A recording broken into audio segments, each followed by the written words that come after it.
Introduction. Hi friends, let's get rid of dementia and talk about this longevity vitamin that I actually take every day in America despite having the best newest pharmaceutical drugs, hundreds of thousands of supplements, state-of-the-art healthcare.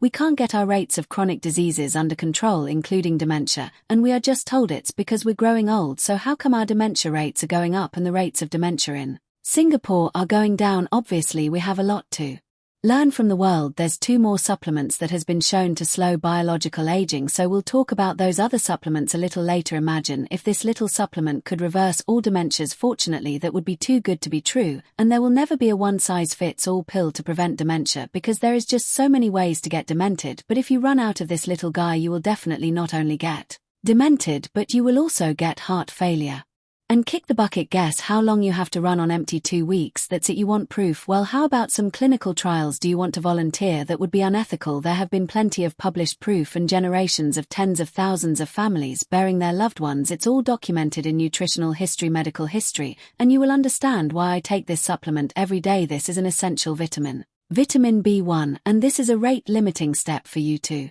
convert your carbohydrates or fats into energy. The discovery of thiamine won a Nobel Prize. This is so important that you're eating a thiamine supplement every time you eat cereal, bread products or rice products because it's literally fortified in your food. Thiamine fortification. Can you believe that it's that important that the government got with big food to get you to swallow this without your permission? So for those of you who don't believe in supplements, then why does the American government fortify a bunch of vitamins including thiamine in grains? And if it doesn't make a difference to your health, why is it in your food? Because it absolutely does make a difference and history has proven it. But the problem is really the amount. We are just not getting enough. The way we cook and prepare food and the other things that we eat and do actually will deplete our body stores of vitamin, which is already naturally pretty low. Oh, and by the way, if you have any questions about anything in this video, please talk to your own medical doctor and don't make any changes in your diet or medications just because you heard something on the internet. Even if it's from my videos, it's really ironic that we're fortifying foods like rice with thiamine that would have had the thiamine if we left the food alone, like brown rice. And do you know how they take this brown rice and make it into this white rice? You think you can do it at home? Probably not. I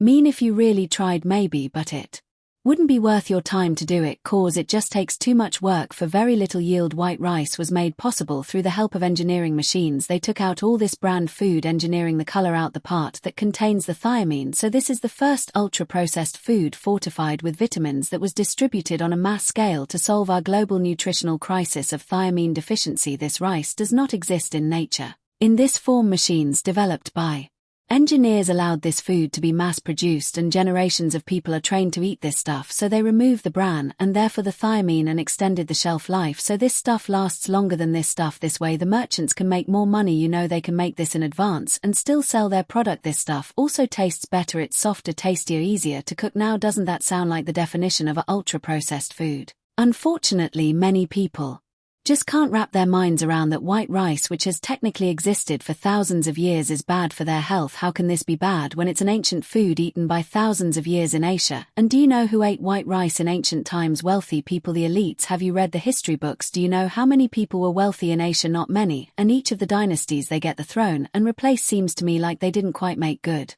decisions. And when you don't have enough of this vitamin, you're not going to make good decisions to fuel your brain. And if you keep reading about history, read about the part where tens of thousands of people perished from countries by eating white rice. So we have confused a highly processed, nutrient-deficient food to be an ancient food that's supposed to help us with longevity.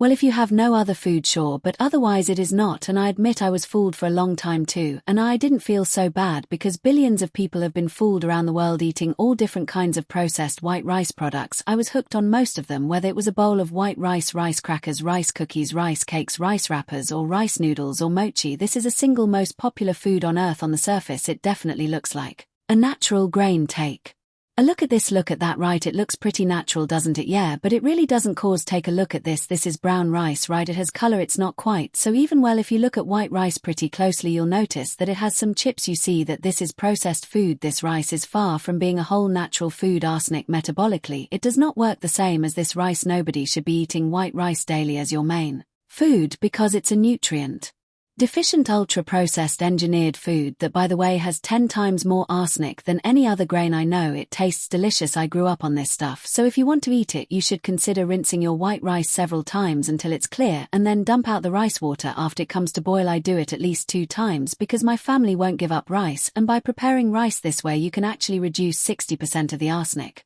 That was in the rice. Now do you think restaurants, your rice crackers, your rice noodles, your rice spreads, your rice cereals are doing this for you? Probably not. However, if you're truly rinsing your rice several times and then dumping out the rice water after it boils a few times, and you're going to be dumping out the thiamine too. Thiamine is a water-soluble vitamin. Like I said, this is a nutrient-deficient food. Even if you're fortifying it with vitamins, the lack of B vitamin thiamine was proven not only to cause dementia, heart failure, and nerve damage but paralysis. And I'll give you a first-hand view of the graveyard, but most people don't suddenly get these conditions. It's like credit card debt. You don't get it overnight. It's living beyond your means. Symptoms of deficiency every day that gets you in bad credit. Likewise, when you get micronutrient deficiencies, you're running low every day until you are completely empty. How many of you drive cars in which the gas tank is almost empty but the light isn't quite on yet, so you don't want to fill it up? My son does that. It limits how far you can go, doesn't it? How many people find themselves fatigued, forgetful, lack of energy, lack of motivation, maybe in a bad mood, or not making the wisest decisions in life? All these will limit how far you can go in life. Ultimately, you get more sedentary, reaching for sugary foods, caffeinated beverages, or other substances, hoping that it's going to make you feel better, and maybe all that time you're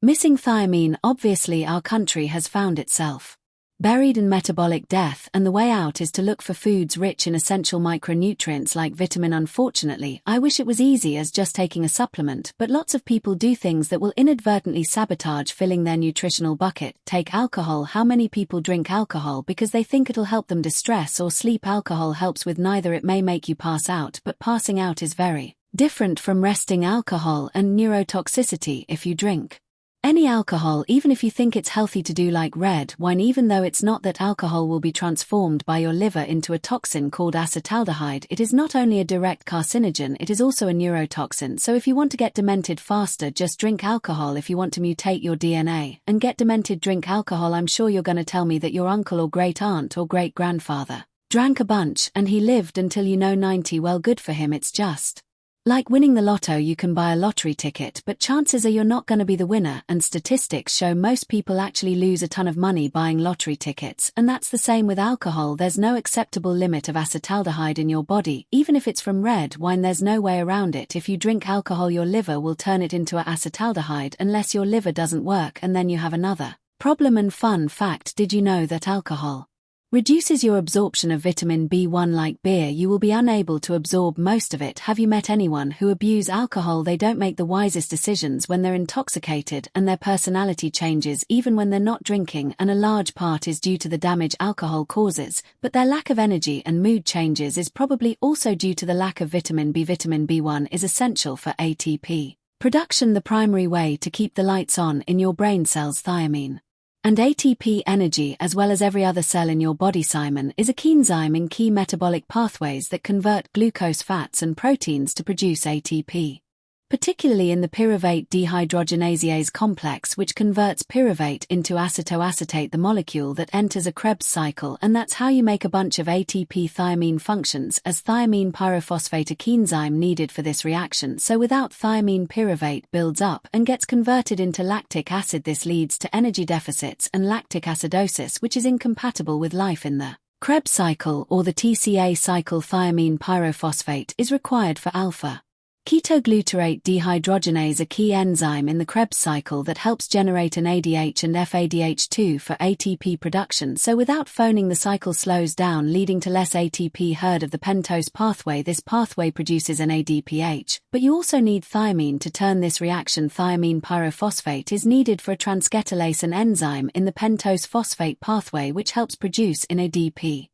Which is needed for fatty acid synthesis and antioxidant defense. I'm sure you either know someone or are related to someone with dementia, so not only have I treated lots of patients with dementia, but I mentioned my mom had dementia. Having dementia is not only difficult for the patient, it's actually probably more difficult for their caregivers. I saw my mom's symptoms for quite a few years, but nobody would believe me. It's really hard to admit that your parent is losing their mind. This is not uncommon. One of my best friends, her boyfriend's mother, is demented. She scratches her face Without reason she won't look at herself in the mirror. She stopped cleaning her house, and when the children confront her she crawls up into a ball on the floor. It is very hard for children to watch their parents go through dementia. If you ask for her name, her location, time and date, she can still tell you all of that for now, but obviously there is something wrong with her behavior, and when you ask them if they are willing to go get help they say no, and unlike a child that can be picked up by their parents and taken to a doctor, is really hard for kids to do that to their parents, and as a result many families struggle. They remain in denial and they rationalize to themselves that their parent, they just want attention, and usually these cases don't end up well. The demented patient will get themselves very sick, and I don't want to do that to my children, and that's why I work especially hard to keep my brain sharp. Many of you know your body can use fat for fuel, although thiamine is not directly involved in beta oxidation or fat breakdown. Fat fuel and thiamine, you actually still need it for acetylcholine metabolism, the pathway to convert that fat into energy. Your body breaks down triglycerides into fatty acids and glycerol, now fatty acids, then enters beta oxidation where they are chopped into 2 carbon units of citric acid. A citric acid is a key molecule that enters a Krebs cycle for ATP production. So without this little guy, thiamine may be broken down, but acido-CoA can efficiently enter the Krebs cycle, which reduces ATP output. Fat metabolism is also dependent on NADH and FADH2, both of which rely on proper Krebs cycle function, which is impaired without thiamine. Even though protein is the least efficient way to get energy, you can still break it down into amino acids to generate ATP. Now some amino acids like leucine and isoleucine and valine, they enter energy metabolism through branch-chain alpha ketoacid dehydrogenase, which requires thiamine pyrophosphate, and without thiamine the metabolism of these amino acids is impaired, leading to reduced ATP production as well as toxic byproducts. So no matter what diet you eat or don't eat, everybody needs this little guy, and you need to have enough of it. So what happens when you don't have enough vitamin? Well, your body gets damaged in real time, and that physical damage can leave a permanent scar in your body, like in your brain. Initially you may feel fatigue, Wernicke's encephalopathy, weakness, and your pH may go up. That's metabolic acidosis due to the inefficient ATP production, and this is toxic. So if this happens in your nerve cells, where you're going to get encephalopathy, called Wernicke's encephalopathy, confusion, lack of coordination, you're gonna have eye movement issues with severe deficiency. Then you get muscle weakness. Your heart is your biggest muscle, heart failure, and nerve damage. That's called very unbelievable. Isn't it all this from missing this little guy, an essential water-soluble vitamin that you can actually replace for pennies? Have you ever used hand sanitizer? You know how dry alcohol makes your hand. In 2020 people try using drinking alcohol when they ran out of hand sanitizer as a cleaning product. It works a little bit, but it's not great because it's not concentrated enough. I actually looked into it when I ran out of hand sanitizer, but then I realized it's just not going to do the job. You can't find a high enough proof, and that's why during the Civil War pouring alcohol, even if you pour vodka or brandy before you do surgery, they won't prevent the soldiers from sepsis and gangrene. However, alcohol sanitizer is pretty good at killing many germs, so when I see patients I'm always cleaning my hands probably like 40 times at least, easily within a few hours. And if you're a healthcare worker, you probably are doing the same thing. It's so bad that by the end of the day my hands, they feel so dry and it looks like they're about to crack. And some people, they want to put lotion on, but lotions don't work for healthcare workers. How do you lotion up your hands when you see multiple people back to back and you have to do a physical exam on your people? So I learned early on that I really needed to take enough specific supplements, essential nutrients that would optimize my immunity so that my skin could repair. Of course, it's always best to avoid the toxin, so I try to wash my hands under running water. Skin health and immunity as much as possible instead of using alcohol hand sanitizer, but it's still pretty rough on the hands, so it's hard for a healthcare worker to have soft, silky hands. But the health of your skin actually tells me a lot about what's going on metabolically inside your body. Your skin is the largest immune system. It's kind of like the sentinel chicken, so when your body is suffering, struggling with metabolism, your skin won't heal, and you can bet if your skin isn't healing, you're struggling inside as well. And over time, if this insult is happening in an organ like your brain, these small insults aggregate into big ones, and this is why it's important to have an adequate supply of essential nutrients every day, every hour, really every minute. And if you don't have the right equipment to take care of stress, you really just get scars. Scars in the brain prevents neurons from talking to each other, and they can be called amyloid plaques or towel tangles, brain scars, or just simply missing brain tissue. So if you look At the brain of people with Alzheimer's, they don't just have amyloid plaques, they have ischemic events and empty space. Their brains literally shrunk. But alcohol may not be your thing, and you may not drink any of it. But do you cook your food at high temperatures, especially for long periods of time, like baking, that actually destroys thiamine? This is why fortifying flour, thiamine, and cooking methods seems to be a very inefficient way to get people adequate thiamine, because what do people do with flour? They bake it and they add baking soda to it. Thiamine is heat sensitive, and prolonged exposure to heat denatures it, so then you don't actually get any temperatures above 100 degrees Celsius or 212 Fahrenheit can significantly degrade your thiamine. I believe baking is at 350 degrees for most people, and if you bake at these higher temperatures like 350 to 400, you can cause a significant loss of thiamine, and when you add baking soda or other alkaline ingredients, you further degrade the thiamine. This thiamine is water soluble, so if you are boiling and then you don't drink that water, you throw it away, then you basically are throwing away the thiamine. People who tend to eat a lot of baked processed foods often develop diabetes at a higher rate because baked goods are full of toxins to the mitochondria, and if you don't have thiamine to help your mitochondria out, the toxins cause more damage. If you have diabetes, you actually increase the rate at which your kidneys will pee out water soluble vitamins like thiamine. And how do people consume baked goods? They drink coffee or tea with it. Well, coffee or tea not only can be a diuretic, but it can also degrade thiamine because of the tannins. Maybe you think you're doing a good job eating raw seafood. Potentially raw sea animals have thiaminases or enzymes that can break down your thiamine in your gut so that you actually don't absorb it even if you eat it. Even fish who eat fish with thiaminases don't make it. Hi friends, I am so thrilled that you want to take charge of your health and take charge of your food now. I know nutrition can be complex, but it doesn't have to be, and I'm here to support you in this lifelong journey. So if you point your camera app to this QR code, it'll take you to a link for a free handout that I created just for you. And if you like it, if you want to see other handouts, please go to the link in my show notes, and then you can leave me your feedback on what I could do to help you in your journey. Okay. Back to the video now, and of course we can't forget about preservatives. Foods that have high sulfites, either added or naturally there, like wine, can further destroy thiamine. Now, before the invention of thiamine supplements, it's easy to imagine why pernicious anemia and beriberi was so prevalent around the world. So hence thiamine is literally the first longevity vitamin, and America, we took the big brother approach to nutrition and secretly added thiamine to refined grains. Longevity countries. However, the countries that suffer the most casualties, Asia, they didn't do that. Instead, they taught their people how to diversify their diet with whole food. So who do you think did a better job at health outcomes for their country? Pretty much. I think the answer is clear. Now look at our astronomical rates of diabetes, obesities, and cancers. Look how long we live in America. This is a result of training people to eat processed food fortified with what we thought was essential vitamins. Obviously, just eating thiamine alone is not going to determine your longevity. Our nutritional GPA medicines and thiamine deficiency as a country is getting lower and lower, and there are actually more factors that continue to sabotage your body's ability to get enough vitamin. Big pharma pharmaceuticals became a way of life in the mid-20th century for thousands and now millions of Americans. How many times have you reached for an acid or maybe asked for a prescription to help you with indigestion or heartburn? Over-the-counter antacids or prescription proton pump inhibitors both reduce your body's ability to absorb vitamin, and maybe this is why there's a high risk of dementia associated with people taking chronic proton pump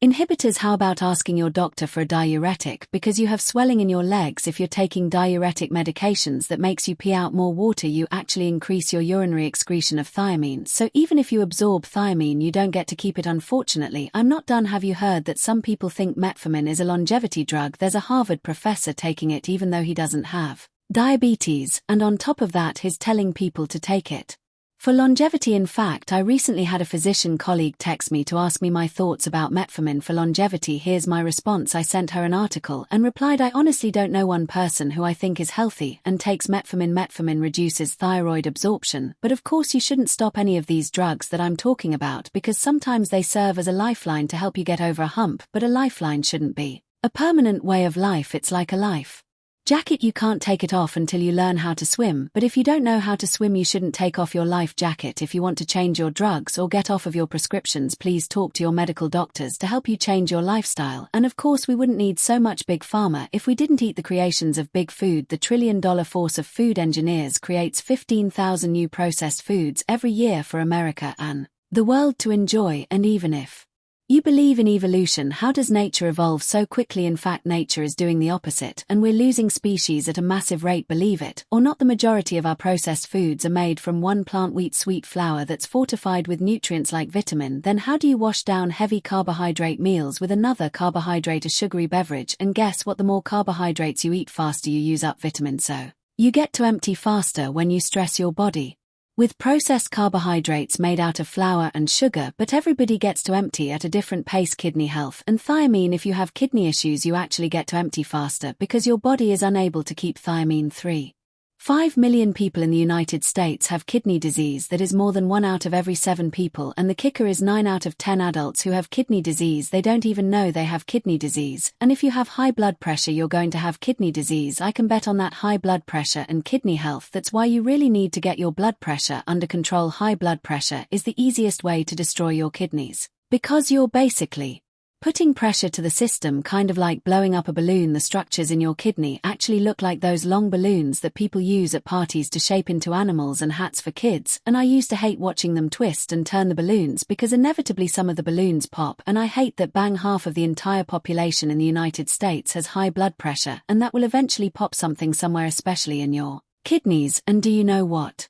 The number one cause of high blood pressure is excess sodium, and guess what is the number one food to collect that excess sodium? Bread, refined flour products. Somebody wrote a comment on one of my videos earlier discounting that sodium is a problem because it's an essential mineral that the body needs. Well, glucose is an essential nutrient that the body needs, but everybody somehow thinks that it's the villain and that they discount the fact that the real villain, which has been around way before current diabetes and obesity epidemic, is actually sodium. But we'll save sodium for another video. Heavy metals, and let's talk about things that we all agree on, like heavy metals. Lead and mercury is bad for the body, especially your brain, partially because it inhibits your body's ability to metabolize vitamin B. All the toxins enter from your gut. So many toxins enter from your gut, and if you have gut problems, whether you're having chronic diarrhea or you have inflammatory bowel disease, you're gonna decrease your ability to absorb vitamin. Now, although I don't believe that growing old guarantees you're going to get dementia, I do acknowledge that as you age you will make less stomach acid, and the right amount stomach acid and thiamine of stomach acid can enhance your absorption of vitamin, which primarily occurs in the small intestine.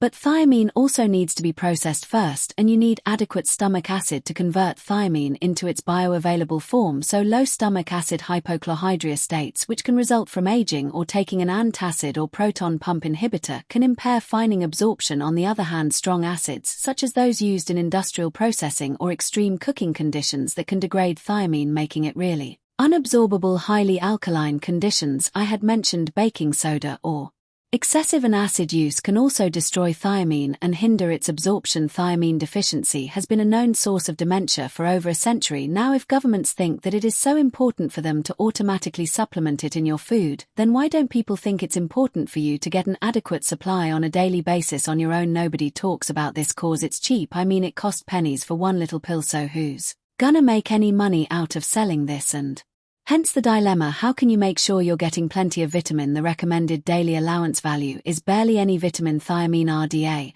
and when you're depleted you're just barely skimming the surface. It's not going to repeat you. Do you really think that the average person can calculate accurately exactly how much timing they need, especially considering that they're eating lots of carbohydrates? Even if they had a food diary, it's not so simple. I can't even do it, so I personally don't take any chances. There's no reason for me to repeat history. My dad was a history teacher and he knew Asian history very well, and that is why every day he took vitamin B1 every single day for as long as I could remember, and he always emphasized this to my mom, who had no background in nutrition, science, health or education. And even though my mom got dementia, she remembered to always take her thiamine, and like I said, there are many roads of getting demented, so there is no one magic pill, even though we wish for that. So now I take a thiamine supplement every day. If you want to know what I take, I have a link in the show notes below. And unlike other supplements, there's really no known toxicity for thiamine. I mentioned how the RDA is a minimum requirement for a normal person doing minimal things in life and not eating an astronomical amount of processed carbohydrates. When they made up the RDA, people weren't eating a ginormous amounts of processed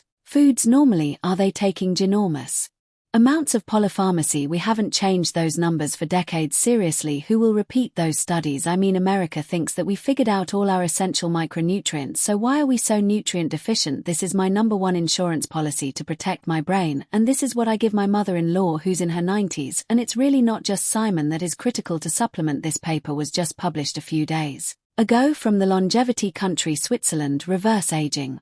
That ranks #5 in the world. Paper and Nature show that taking omega-3 and vitamin D supplements on a daily basis along with regular exercise for at least 30 minutes 3 times a week appeared to slow the biological aging on a molecular level by 3 to 4 months. Now, this paper doesn't make or break my daily habits of fortifying essential vitamins, vitamin D, that I think are necessary in my diet, and I've already been doing this for other health benefits, but it just reaffirms my belief that supplements use correctly can be very important to help with longevity, but you have to get enough of it. So how do you know if you're low? Well, you have to get tested. Thank goodness I got my vitamin D level checked so that I could correct a single-digit number. My vitamin D was in the toilet, and I only got it checked because my dad's number was lower than mine. 0. Nobody checked his vitamin D until after his spinal fracture, and he belonged to an HMO, so unfortunately replacing his vitamin D was too late for my dad, but I checked mine, and since then I've been working on improving it. And I also checked my children, and 2/3 of them were also low. I think a lot of people don't realize vitamin D is an essential vitamin. It's really a hormone that our bodies should be making, but we're not doing it, and there's lots of reasons why people don't do it efficiently. #1, I mean, we really stop going in the sun. If you don't go in the sun, you can't make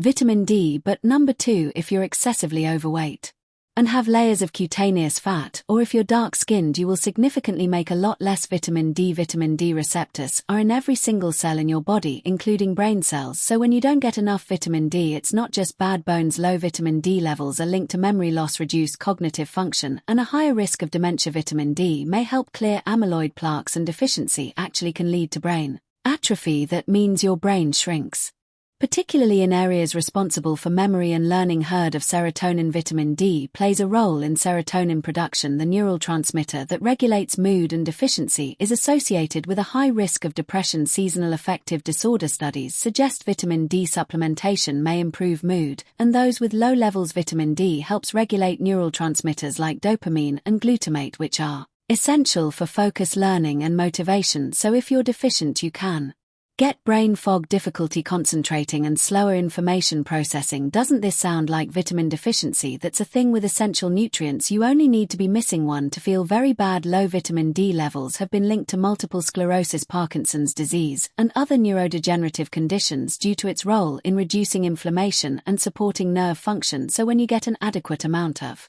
vitamin D, you are improving anti-inflammatory defense and protect your neurons. Vitamin D is involved in melatonin regulation and circadian rhythm, but to properly absorb, activate, and utilize vitamin D, the body requires several key micronutrients like magnesium, which is required for the enzymatic conversion of vitamin D into its active form calcitriol. Without enough magnesium, vitamin D remains inactive. Vitamin D increases calcium absorption, but K2 directs calcium into bones and teeth instead of arteries or soft tissue, therefore it prevents random calcification.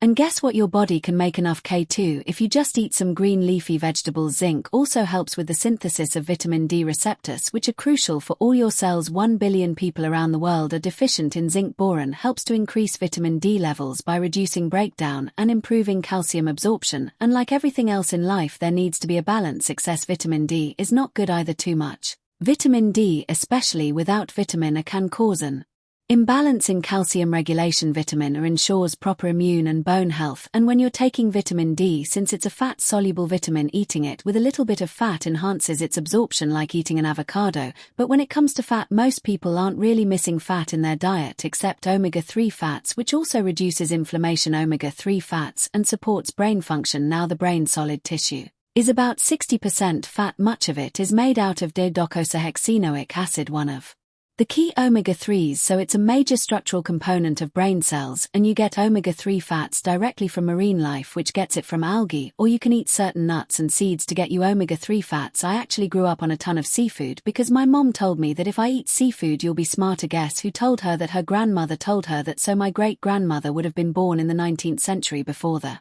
discovery of omega-3 fats. Isn't that amazing, the wisdom Of old people, omega-3 fats are essential for fetal brain development as well as cognition throughout your entire life, so eating enough omega-3s will enhance your synaptic plasticity and improve the ways in which your neurons communicate, so higher DHA levels are linked to better memory, faster thinking, and improved problem-solving skills, and you can imagine if you're deficient it's associated with cognitive decline and an increased risk of dementia, so when you have an adequate amount of omega-3s you lower your brain inflammation. High inflammation leads to chronic inflammatory diseases of the brain, and the brain, it undergoes a ton of inflammation, oxidative stress, so this is why I take omega-3s every day to protect my neurons from free radical damage. Another omega-3s called eicosapentaenoic acid, or EPA, that helps you regulate neural transmitters like serotonin and dopamine that affect happiness, motivation, focus, impulse control, and attention, so low levels of EPA and DHA are both strongly linked to high rates of depression, anxiety, and mood swings. People with major depressive disorders, they often have low omega-3 levels. DHA helps produce melatonin, fat hormone that helps regulate sleep, so low omega-3 levels are linked to poor quality sleep, insomnia, and shorter sleep duration. Omega-3s also support blood flow, blood vessel health, reduce inflammation,